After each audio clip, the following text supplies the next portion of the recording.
301장 찬송입니다.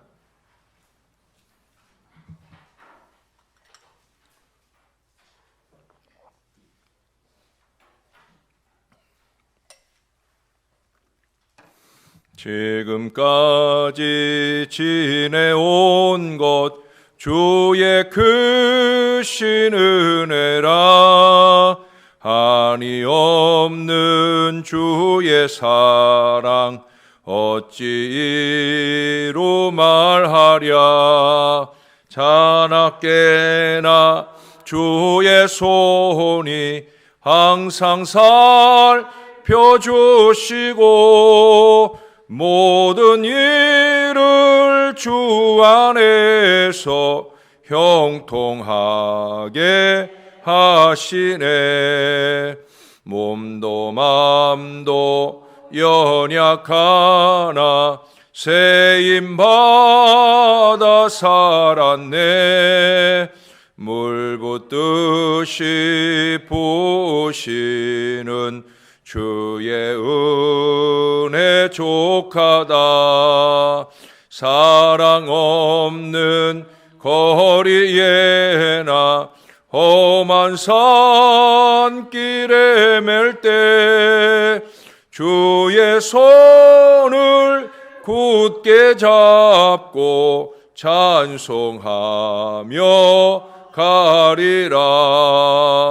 주님 다시 배올 날이 날로 다가와 무거운 짐 주께 맡겨 벗을 날도 멀잖네.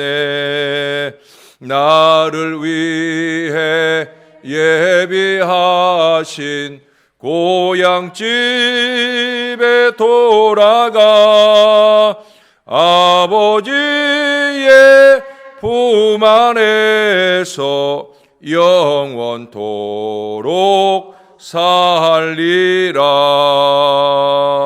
아멘. 그 다음 찬송 한 장 더 합니다. 302장 찬송입니다.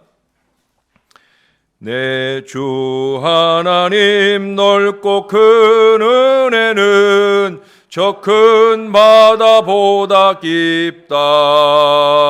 너 곧 닷줄을 끌러 깊은 데로 저 한가운데 가보라. 언덕을 떠나서 장파에 배 띄워 내 주 예수 은혜의 바다로 내 맘껏 져가라. 왜 너 인생은 언제나 거기서 저 큰 바다 물결 보고 그 밑 모르는 깊은 바다 속을 한번 헤아려 안 보나.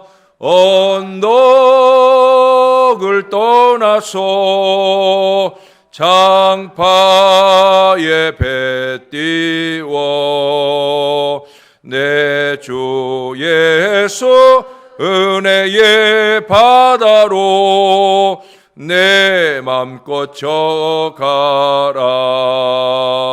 많은 사람이 얕은 물가에서 저 큰 바다 가려다가 찰싹거리는 작은 파도 보고 마음 약하여 못 가네. 언덕을 떠나서 장파에 배 띄워 내 주 예수 은혜의 바다로 내 맘껏 져가라.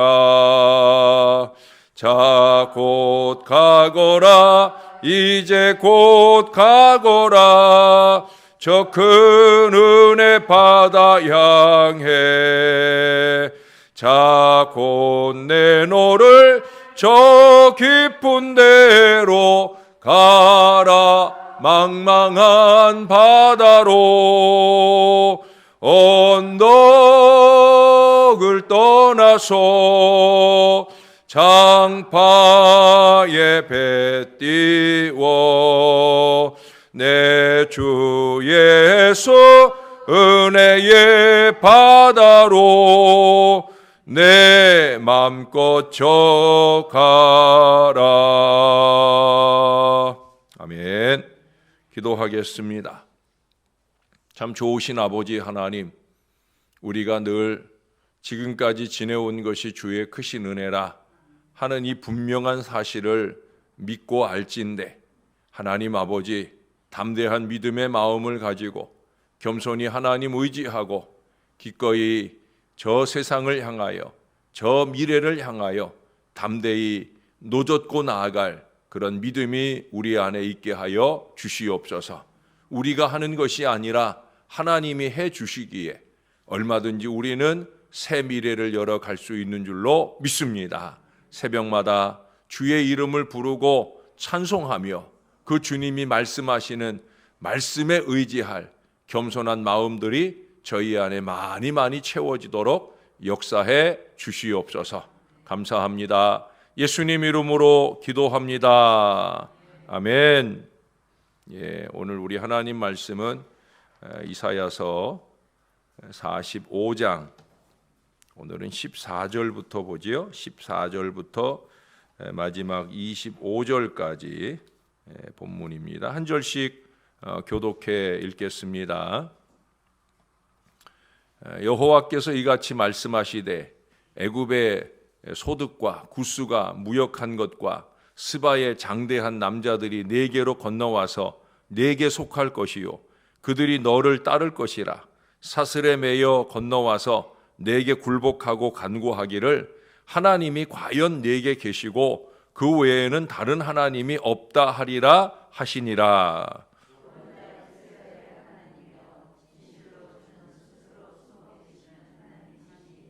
우상을 만드는 자는 부끄러움을 당하며 욕을 받아 다 함께 수욕 중에 들어갈 것이로되.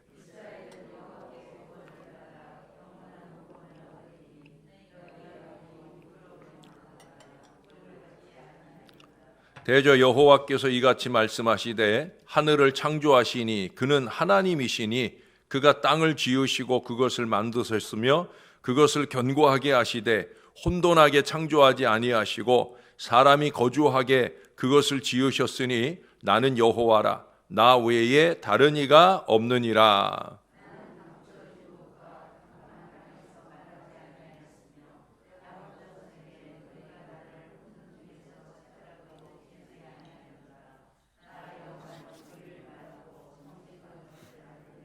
열방 중에서 피난한 자들아, 너희는 모여오라. 함께 가까이 나아오라. 나무 우상을 가지고 다니며 구원하지 못하는 신에게 기도하는 자들은 무지한 자들이니라.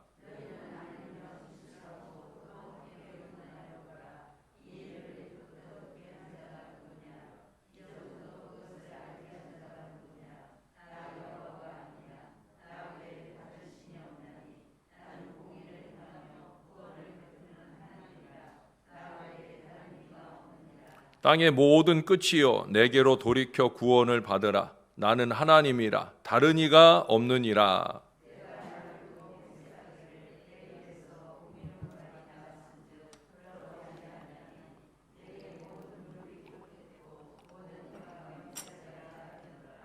내게 대한 어떤 자의 말에 공의와 힘은 여호와께만 있나니 사람들이 그에게로 나아갈 것이라. 무릇 그에게 노하는 자는 부끄러움을 당하리라. 그러나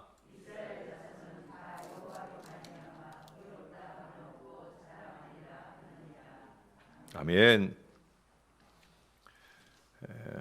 어제도 대주교 말씀을 드렸는데 제가 어떤 책에서 대주교의 죽음이라는 단편 소설을 간단히 소개한 글을 읽은 적이 있습니다. 단편 소설인데 그걸 또 간단하게 소개를 했어요.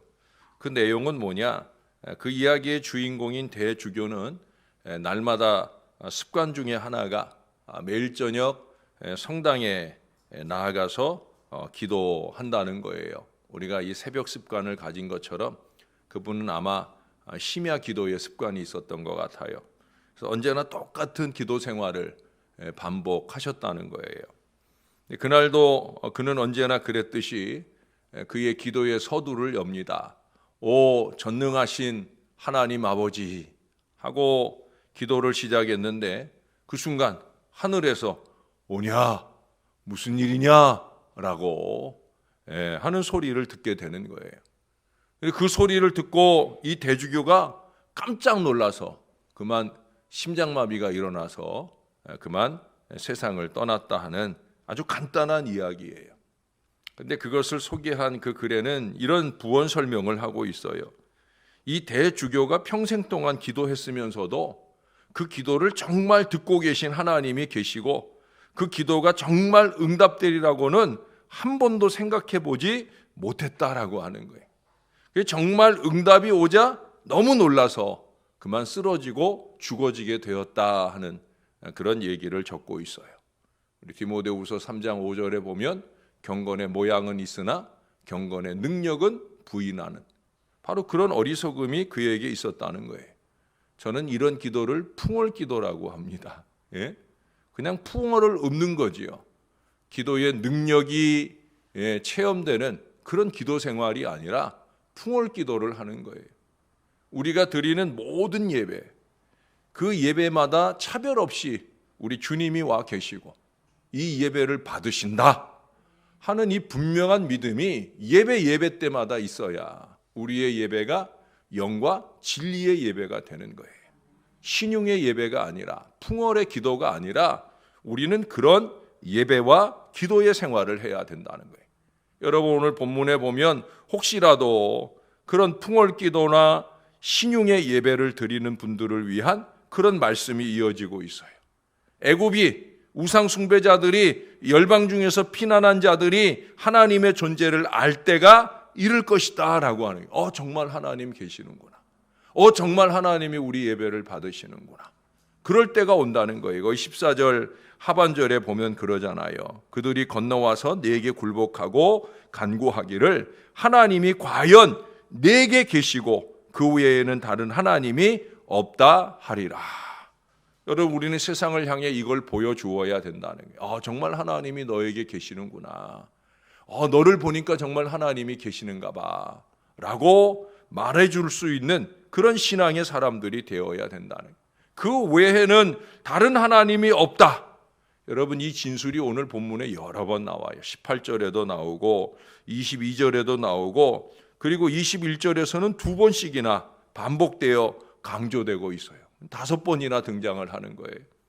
그 하나님에 대한 정의도 여러 가지로 말씀을 하죠. 18절에서는 창조주 하나님이 다 지으신다는 거예요.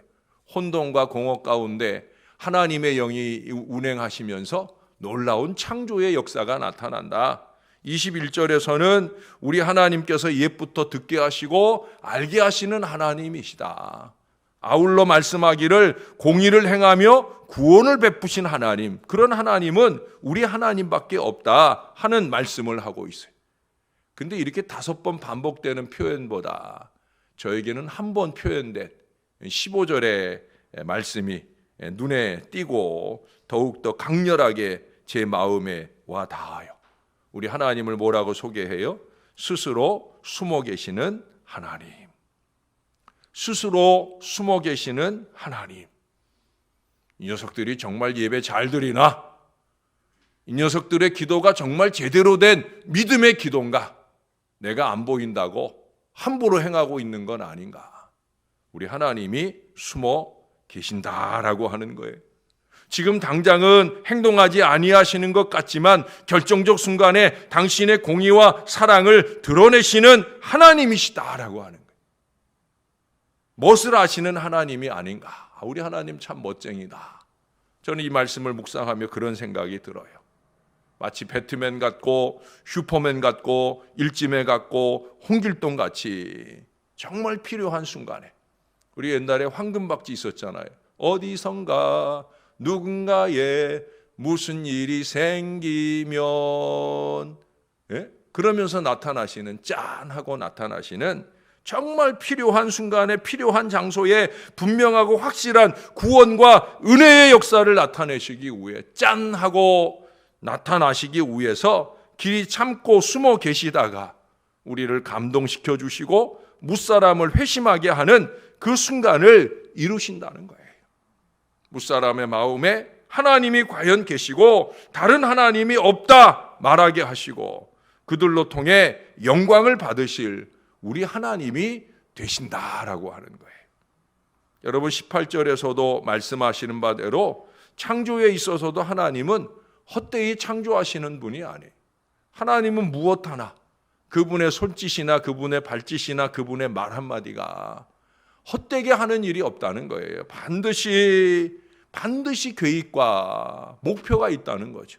마찬가지예요. 하나님께서 스스로 숨어 계시는데도 분명한 이유와 목적이 있지 않겠습니까? 너무나 당연한 얘기예요. 그게 도대체 그 이유가 뭘까 묵상을 해봤어요. 하나님이 왜 숨어 계실까? 저는 그 정답을 우리가 앞서서 보았던 시편에서 시편 10번째 책에서 찾아볼 수가 있었습니다. 왜? 거기도 시작을 이렇게 시작을 하거든요. 시편 10편 1절에 보면 여호와여 어찌하여 멀리 계시며 어찌하여 환난 때에 숨으시나이까. 하나님 왜 숨어 계시냐는 거예요. 근데 그 시를 쭉 읽어보면요, 마지막 부분 끝부분에 거의 가서 17절인가 가서 보면 이런 얘기를 해요. 하나님께서 겸손한 자의 소원을 들으신다 하는 결론을 말씀하고 있어요. 하나님이 왜 숨어 계시는가? 저는 다른 게 아니라 우리의 환난 중에 숨어 계시는 이유는 우리가 겸손해질 때까지 우리 하나님이 기다리고 계시라는 거예요. 정말입니다, 여러분. 우리가 겸손해질 때까지예요. 그 앞에 4절 말씀에 보면은요, 교만한 자는 그의 모든 사상에 하나님이 없다, 그렇게 말한다는 거예요. 하나님께서는 숨어 계시는 기간을 통해 하나님은 없다라고 생각을 하고 스스로 모든 것을 해결할 수 있다고 생각하는 이 어리석고 교만한 자들이 스스로의 무기력을 인정하고 우리 하나님의 존재를 믿는 그 자리에 이를 뿐 아니라 그 하나님께 겸손히 의지하는 그런 시기를 기다리신다는 거예요. 저나 여러분들의 마음을 좀 겸손히 해야 됩니다.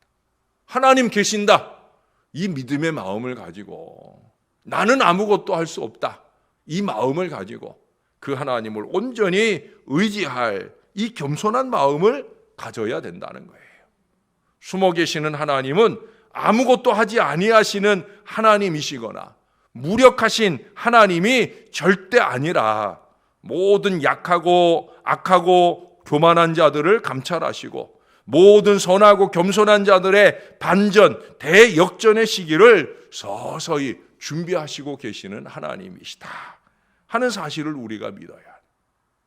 여러분 욥기 23장 8절 9절에 보면 이런 말씀을 해요. 그런데 내가 앞으로 가도 그가 아니 계시고 뒤로 가도 보이지 아니하며 그가 왼쪽에서 일하시나 내가 만날 수 없고 그가 오른쪽으로 돌이키시나 배울 수 없도다. 그러나 그 다음에 10절의 선언을 들어보시면 이렇습니다. 그러나 내가 가는 길을 그가 아시나니 그가 나를 단련하신 후에는 내가 순금같이 되어 나오리라. 할렐루야. 바로 이거예요. 욥은 하나님께서 자신을 위한 이 갑절의 축복을 예비하고 계심을 믿었다는 거예요. 그리고 그 믿음을 위해서 하나님은 잠시 숨어 계셨다는 거예요. 제가 이 영등포 노회로 오기 전, 한 8년 전쯤 되겠죠.